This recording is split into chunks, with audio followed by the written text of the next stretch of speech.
here's a question, again, from the Western standpoint, why belief in reincarnation? Why not the belief that, you know, when you die, that's it. Okay. When you die, you go to heaven. What is the origin of this belief and why is it compelling to you? Well, the why question is not answered by any religion because it's how question. It's how it works. But why is creation like it is? Why is there a creation at all? Why not have one at all? Or why not have different laws of physics? We don't know. We have to admit we don't know. Because you could construct a universe with different laws of physics. You could simulate, like in science fiction movies they simulate. You could make up an imagined universe and say, well, why am I outsmarting God? I'm giving him a better deal, better universe. Why didn't God choose that? We don't know. That we don't know. So reincarnation is not a why, but a how. It functions this way. And it's a way for individual beings that are really nothing but the one being to express themselves freely and face the consequences of the results of their own choices that they've made. And this the issue I'm highlighting is the effect this has, this belief system has, this reincarnation as a claim, the effect it has on race and bloodlines and ancestry and history. One of the concepts that I have developed is called history-centrism. History-centrism is an obsession with history and creating a sense of historical identity based on one's ancestry and collective destiny of people, certain people. Then there is a lot of fight because then, you know, I claim from my ancestors that the history was X and we are the privileged people, you claim something else.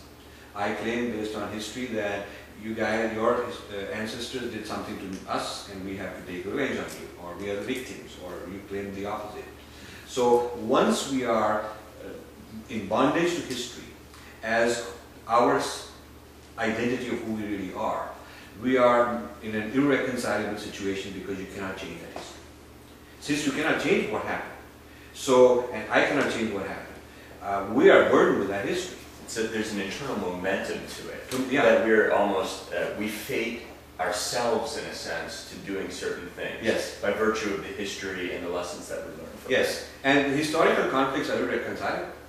So how do you, so this system that Hindus have is not burdened by history because the purpose of the nature of the self is not limited by the trajectory of that lineage of history.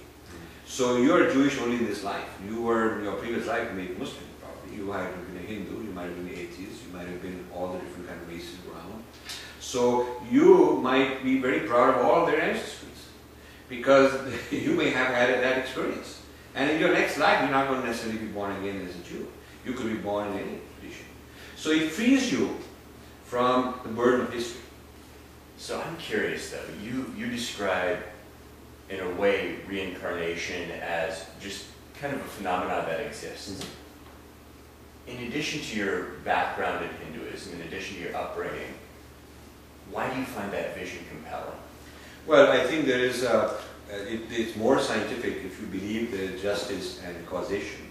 It is more scientific to say that a kid who is born blind, it's not because of some either injustice or some coincidence. Because one of the questions that I think the Abrahamic religions have not addressed too much is inequalities at birth.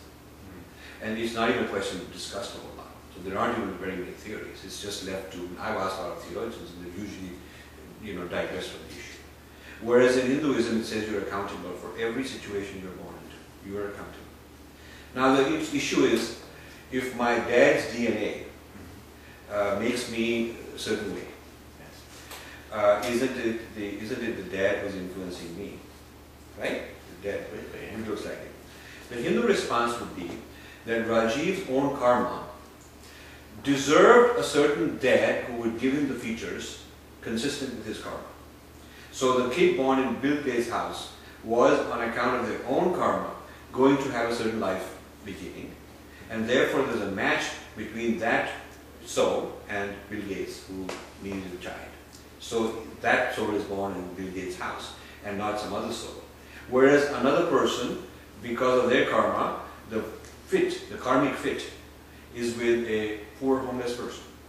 So I have circumstances that resemble my dad, and it would incorrectly seem like my dad caused my circumstances, but actually I caused my circumstances.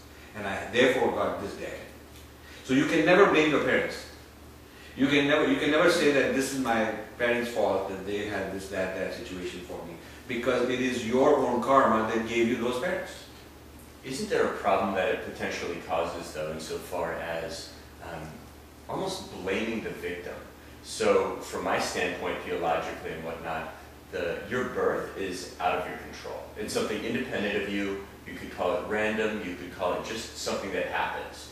And as a result, when I see a poor person, I find myself obligated to help them, because it's not as though they brought it upon themselves. It was by chance that they had to, that they were in that circumstance. Yes. Does this justify almost a social Darwinism or something? No. Let me address two issues here. Okay.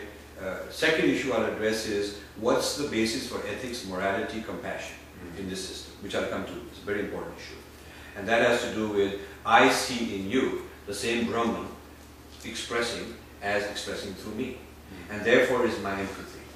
And therefore, when you are suffering or hurt, I am not helping the Joshua, I'm helping Brahman as Joshua.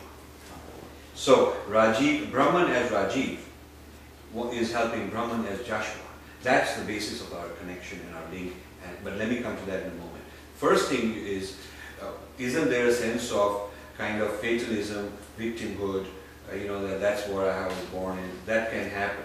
But that is an incorrect interpretation, incorrect way of looking at it. It's exactly like if a person is, kicked out of a job because they were found drunk at work and they threw him out. Now he could say that, I don't want the system of accountability because that makes me look like a victim. But the point is he has to be accountable.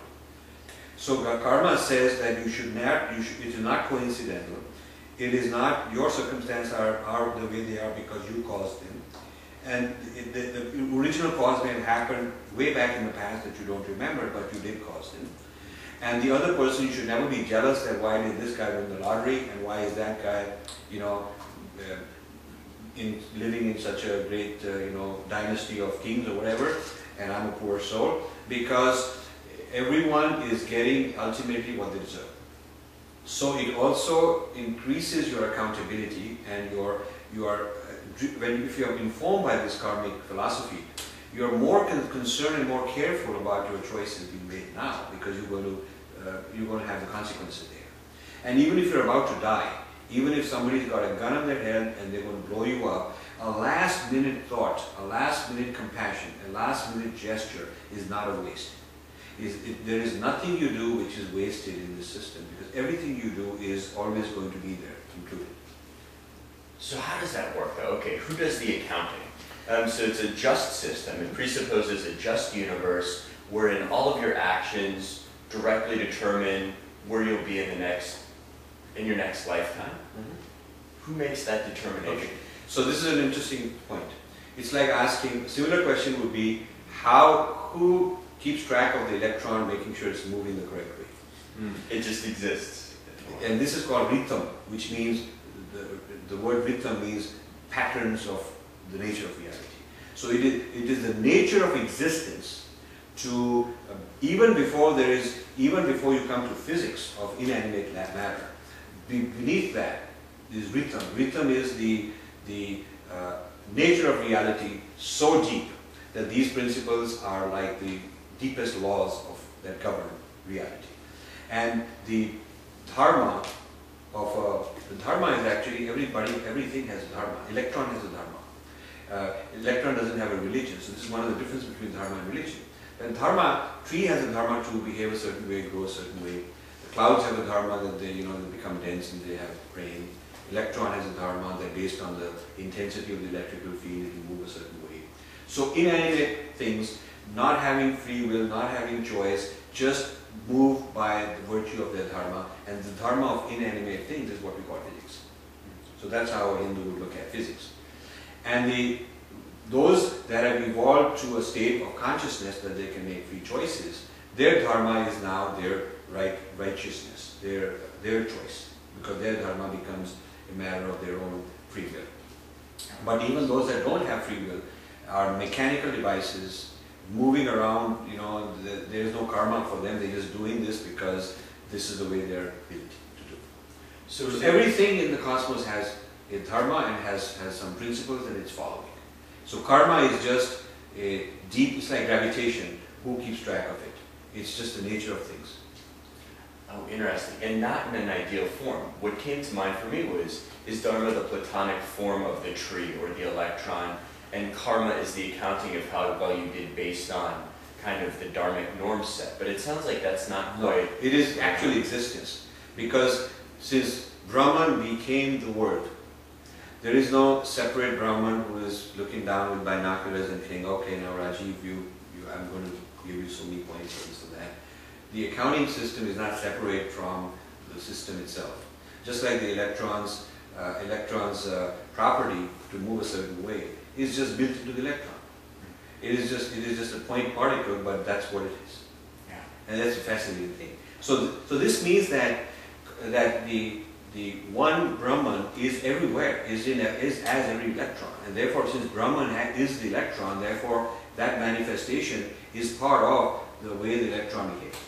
So it's a big organism that has many component parts in a sense. And each part is really a reflection of the same one, reflected to seem like separate parts. So the separateness of this electron and that electron is illusory, and the separateness of Joshua from Brahman as being a separate soul is illusory. And so the purpose of evolution of consciousness and the purpose of liberation is for Joshua as X, to understand that he's Joshua as X, he's not just X as X. And the human condition, which causes what we call bad things and evil things and problems, is that Rajiv is not aware every moment that it's Brahman as Rajiv. He thinks he's Rajiv, just by Rajiv himself. And he thinks that he's this isolated atomic being. And he goes through life trying to get the best of others, and he goes through life accumulating and avoiding things. And all that karma keeps building up in his account, and it just goes on and on. So his way out of this is a state of consciousness where he begins to have a direct realization that this is Brahman as X. So it's not that I'm going to run away and stop being Rajiv, but I will now be more conscious as I'm being Rajiv. I'll still respect the relationships I have, I'll still respect all the duties I have to perform as Rajiv, mundane as they may be. I still drive my car, and I'll still go pay my taxes, I'll do all those things. But I'm not going to be limiting my experience as this physical body called Rajiv.